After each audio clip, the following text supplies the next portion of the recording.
আয়োজন করেছিলাম।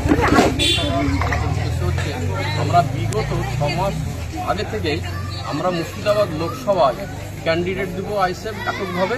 এটা আমরা তার প্রস্তুতি হিসাবে বিভিন্ন জায়গায় আমরা এইভাবে কর্মী সভা আয়োজন শুরু করেছি। এটা আজকে জলঙ্গি ব্লকে হলো, আগামী দিনে আমাদের হয়তো অন্য ব্লকে কর্মসূচি আছে, সেটা পার্টির সিদ্ধান্ত নিয়ে আমরা বিভিন্ন জায়গায় কর্মসূচি করবো। সেখানে হলো এই সাফল্য মণ্ডিতভাবে আমরা কর্মসূচিটা পালন করলাম এবং মানুষের যে উচ্ছেদ মানে আইএসএফের প্রতি যে একটা ভালোবাসা, সেটা শাসক দলকে অতিক্রম করে যে হারে আজকে মানুষ এখানে এসছে মানে বলা যায় না। এটা আমাদের জন্য খুব আনন্দিত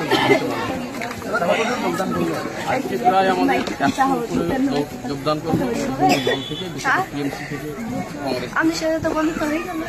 লোকসভাতে কেমন ফল হবে আপনাদের? আমাদের আশা করছি, দেখুন আমরা মুর্শিদাবাদ লোকসভায় নিজেরা এমনভাবে সংগঠন গুছিয়ে ফেলেছি, আমরা একাই লড়াই করার মতো আইএসএফ ক্ষমতা রাখি এবং আমরা যদি কোনো ধর্মনিরপেক্ষ দল আমাদের কাছে হাত বাড়ায় তাদের আমরা ওয়েলকাম জানাবো। আর তারা যদি মনে করে আমাদেরকে ছেড়ে হয়তো এককভাবে ইন্ডিয়া জোটের সঙ্গে থাকবে, তাহলে ইন্ডিয়া জোটের সঙ্গে যেহেতু টিএমসি সরকার, যে সরকার আমাদের সাধারণ কর্মী, সাধারণ গরিব মানুষকে মেরে তাদের হাতে এখনো পর্যন্ত পঞ্চায়েতে রক্ত লেগে আছে, তাদের সঙ্গে এই ইন্ডিয়ান সেকুলার ফ্রন্ট জোট কোনো সময় করবে না। আমরা একা চলার সিদ্ধান্ত নিয়েছি, একাই চলবো এবং মুর্শিদাবাদেও লোকসভায় আমরা একাই প্রার্থী। আমার নাম হাবিব শেখ, আমি জেলা প্রেসিডেন্ট।